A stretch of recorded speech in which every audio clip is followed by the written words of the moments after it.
Donc on a dit une halakha que quand une personne est invitée chez un autre, donc la personne qui est invitée fait une fois la bracha de Mezonot, une fois la bracha de Haetz, et ça y est. Il fait qu'une fois les brachot, on a dit hier, parce que tout ce qu'on lui amènera, quand il fait la bracha la première fois, ça acquitte tout ce qu'on va lui amener. Donc quand on est invité, je répète, on fait une fois Mezonot, une fois Haetz, une fois Adama, après on peut nous amener des dizaines de choses, des dizaines de sortes d'aliments, on fait qu'une fois. Quand quelqu'un il fait la bracha et qu'il est invité, donc c'est surtout ce qu'on va lui amener. Tout ça, Rabotai, tout ça.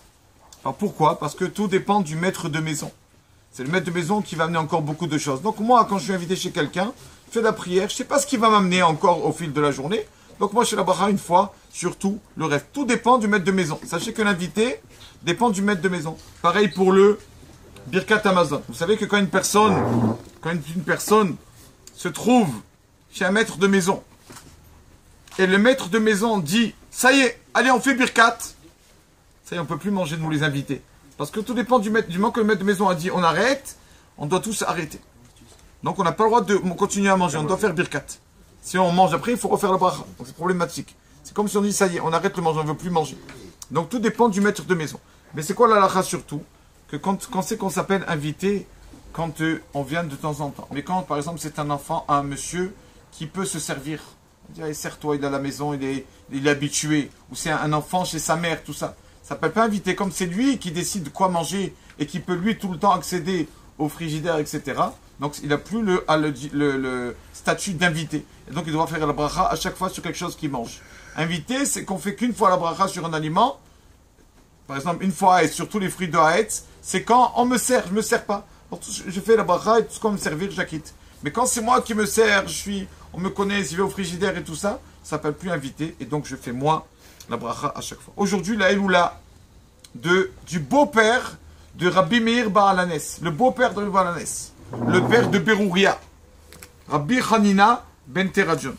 Rabbi Hanina ben Teradion, la Gemara raconte sur lui que c'est lui qui s'occupait de la tzedaka, lui qui s'occupait de la tzedaka donc il avait de la tzedaka pour les personnes, une caisse pour les personnes qui ont besoin. Et il a dit une phrase, Rabbi Hanina ben Teradion, très très dure. Il a dit à son ami, toi, tu as fait de la Torah et du chesed, de l'amour, de la bonté, tu as été bon vers les autres. Mais moi, j'ai que étudié la Torah. J'ai pas assez fait de bien aux autres. Et il amène de cette Gemara comme elle est très dure, parce qu'il a dit une personne qui étudie que la Torah, sans s'occuper des autres, sans faire du chesed. Voilà ce qu'a dit la Gemara dans Vodazara, Domé, Kemi, She'enlo, Eloa. C'est comme s'il n'a pas de Dieu. Il préserve. Pourquoi? Parce que notre Dieu, on a vu, nous a donné la Torah, mais aussi notre Dieu, on a vu qu'il a fait du chesed, il s'est occupé de Adam, de Chava, notre Dieu va voir les malades, notre Dieu va voir les endeuillés, on a vu quand Yitzhak était endeuillé. Donc on ne doit pas, bien sûr la Torah, il n'y a pas mieux que la Torah, l'étude de la Torah c'est le summum, mais avec ça, concilier le chesed, être bien, faire de la bonté avec les autres. Je raconte juste le moment, vous savez que, comme au temps de Yosef Hatzadik Yosef, quand il a vu la femme de Poutifar, c'est connu qu'il s'est retenu de ne pas aller avec elle. Et donc sont sortis de son corps, de ses ongles, 10 gouttes de sperme, tellement qu'il s'est retenu, de ses ongles. Donc il n'en pouvait plus, mais s'est retenu. Elle le lâchait pas, elle changeait d'habit, la femme de Poutifar, pour le tenter. Et Yosef, il s'est retenu tout le temps. 10 gouttes. Alors, ces 10 gouttes, on les répare. Chaque génération, on a 10 justes qui quittent ce monde. Et donc, Rabbi Hanina ben Teradion faisait partie dans cette génération des 10 justes qui ont quitté le monde. Voilà l'histoire comment Rabbi Hanina est décédé. C'était à l'époque des Romains. Les Romains ont décrété de ne pas étudier la Torah. Et quand ils reviennent d'un enterrement, on voit Rabbi Hanina ben Teradion avec un Sefer Torah en train d'apprendre la Torah à des élèves. Qu'est-ce qu'ils ont fait les Romains? Donc vu qu'ils n'écoutaient pas, ils étudiaient quand même la Torah, qu'est-ce qu'ils ont fait? Ils ont pris le Sefer Torah, ils l'ont entouré autour de son corps. Tout le Sefer Torah. Ils ont entouré son corps de Sefer Torah. Et ils ont mis aussi, sur ça, des branches de bois. Et ils ont allumé le feu autour de Rabbi Hanina ben Teradion. Ils ont emmené aussi des cotons, des morceaux de coton imbibés d'eau. Pourquoi? Comme ça met plus longtemps, ça met du temps à consumer. Donc imaginez la scène Rabotai, le Rav sur Rabbi Hanina ben Teradion, sur la place de la ville, en train avec son Sefer Torah. On lui enroule le Sefer Torah autour de son corps. On lui met des branches de bois et des cotons bibedo pour le brûler lentement. Imaginez de voir cette scène-là. Ils ont mis ces morceaux de coton sur son cœur. Et donc, sa fille lui a dit, papa, comment je peux te voir comme ça? Comment c'est possible de voir des choses comme ça? Il lui a dit, ma fille, si c'était moi qui brûlais, ça ne me dérange pas. Mais ce qui me fait mal, c'est que le Sefer Torah brûle avec moi. Celui qui vengera le Sefer Torah, il me vengera moi aussi. Ses élèves lui ont dit, Rabbeinu, qu'est-ce qui se passe là? Qu'est-ce qu'on fait? On ne sait pas quoi faire. Il leur a dit, ne vous inquiétez pas. Le parchemin brûle, mais les lettres s'envolent. Les lettres ne brûlent pas. Il a voulu leur dire, une personne, elle peut brûler, son corps, il peut brûler. Mais sa neshama, elle monte, la neshama, elle reste. Personne ne pourra nous enlever la neshama. Donc il leur a dit, c'est que le corps, c'est que l'enveloppe, Razako Baruch. Alors, on lui a dit, Rabbi, ouvre ta bouche. Comme ça, le feu entrera et tu meurs beaucoup plus vite. Il leur a dit, celui qui m'a donné mon âme, c'est lui qui la reprendra en temps voulu. C'est pas la peine que moi je l'aide à reprendre mon âme. Je reste normal. C'est lui qui décidera à quel moment regarder Rabotai. Pendant que la personne est en train de mourir, alors qu'elle est en train d'étudier, on aurait pu peut-être se dire, comment j'étudie? Est-ce qu'il m'arrive ça? Lui, il n'a pas eu de question envers Hachem. Et encore la émouna qu'il avait envers Hachem.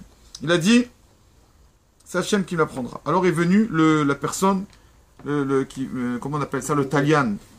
Le bourreau, merci. Le bourreau m'a dit, Rabbi, si j'enlève le coton et le feu, j'attise le feu, donc tu vas mourir plus vite. Est-ce que tu m'amènes avec toi au monde futur?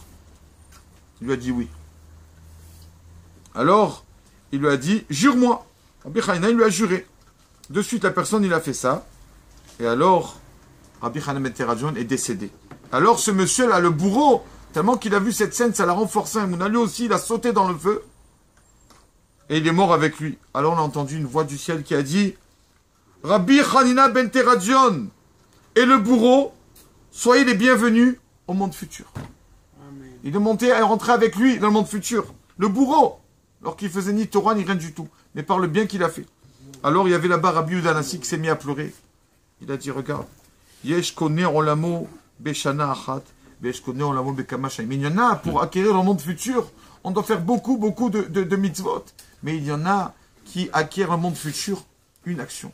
Ce bourreau-là, une chose qu'il a fait, il a eu son monde futur. C'est l'histoire qu'on ne peut pas savoir qui c'est, qui est tzaddik ou moins tzaddik, on ne sait pas. Chaque personne, ce qu'il a fait. Des fois, une personne, il fait toute sa vie, mais il y en a un, c'est vrai qu'il n'a pas fait beaucoup, mais il a fait une chose. Il a saisi l'occasion, Chazak, et il a gagné son monde futur. Donc voilà quand on manifestar, Rabbi Hanina ben Teradjon, des fois on se pose la question, comment Akadosh Baruch Hu il fait les choses?